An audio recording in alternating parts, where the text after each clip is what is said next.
Talk about Dalvin Cook. He had just 264 carries in a full season last year. That was really weird. 15.5 carries per game. And that was the big problem for him. They just became a passing team. So the question is, or the statement is, buy or sell. Dalvin Cook is no longer fantasy elite. Jamie, first word. He's no longer elite, so I will buy that statement is correct. But we should show Thomas the way that he's dressed today because he might not be happy about the statement. I think there's a couple things. First off, again, is he going to survive the NFL draft still being on Minnesota? At this point, you probably feel comfortable about that, but we'll see what they do. The fact that they re-signed Alexander Mattison, I think, is a little bit in the negative for him.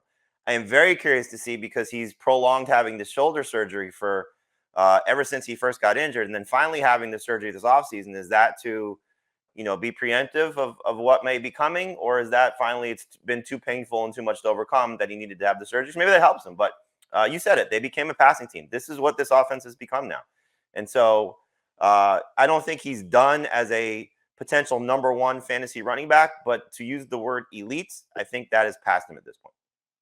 The round 4 pick for me. That's a huge change from where he's been over the majority of his career. 14 PPR points per game last year, 15.1 the year before.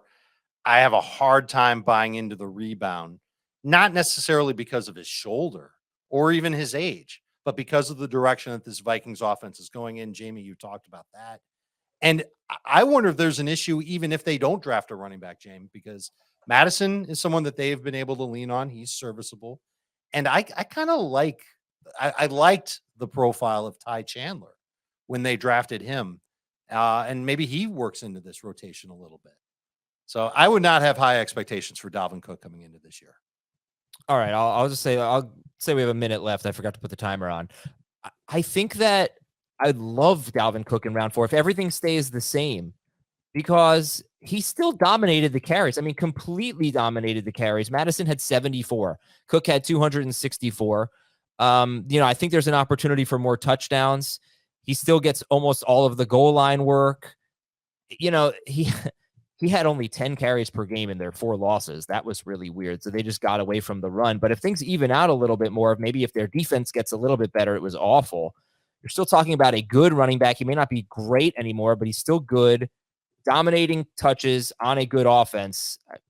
I don't know. I see enough opportunity where I think he could. I think round 4 would be terrific. I'd draft him in round 3, I guess. I'm being conscious. That's where his ADP will end up. But I would agree with you. Round 4 is fantastic for what the opportunity is for him. But does he have top 5 upside? I just don't see that anymore. No. Yeah. All right. How about this one? Buy or sell? DeAndre Hopkins is still an elite wide receiver. Dave, let's say elite fantasy wide receiver. I have him ranked 13th among wide receivers, so he's right on the cusp of being a wide receiver 1 for me. I would move him ahead of Devontae Smith if I like where he ends up this year. There are very few teams where I would see Devontae or DeAndre Hopkins go, and I'd be nervous. Like where could he play where he's not going to be the target leader, like far and away the target leader? Kansas City might be one of those teams. Maybe the Jets. He might be the target leader by like 10 targets if he goes to the Jets. I know that that's been a rumor recently. I think he's still an outstanding talent. Love that he averaged almost 17 PPR points per game last year. That includes a game where he had 1.4 fantasy points. So I'm good with him. So I think he's still elite. Yes. I would sell this. I think, the best of ability is availability. He's had a hard time finishing the last 2 seasons.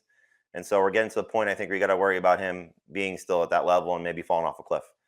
So anytime you start to see these guys, I know money's a big part of it, but not being wanted by their current teams, that's a red flag for me. So when they start to move around the league, we're getting to, Julio Jones level at this point, where he might, start to, really just disappoint. So I still think he could be a number 2 fantasy receiver in the right situation, but just feels like we're getting to the end of where DeAndre Hopkins is going to be elite. And so I would sell. He's been on pace for 170 or more targets per 17 games in 5 of his last 6 seasons. Jamie, why does Hopkins feel maybe more like Julio Jones and less like Devontae Adams or Tyreek Hill, who also got traded by their teams and turned in phenomenal seasons? Again, injuries the last 2 years, so what's been the reason for his body breaking down? and how much of the supplement that he took at the end of 2 years ago was a part of that. So he's fantastic. He's just an absolutely amazing player, and has probably been overlooked a little bit in terms of his national recognition of what type of player he's been. But it just to me, it feels like we're getting to a point where there's going to be a fall off. There's nothing I can say statistically. There's nothing I can tell you factually. It's just that's how I feel for a player in his early 30s that's starting to get shopped around a little bit. Just doesn't feel like he's still at that level. And again, like Dave said, we'll see where he ends up. That's going to be a big part of this. But I'm going to stay to what I said last week. I feel like he's going to be a fantasy bust more so than still an elite level talent.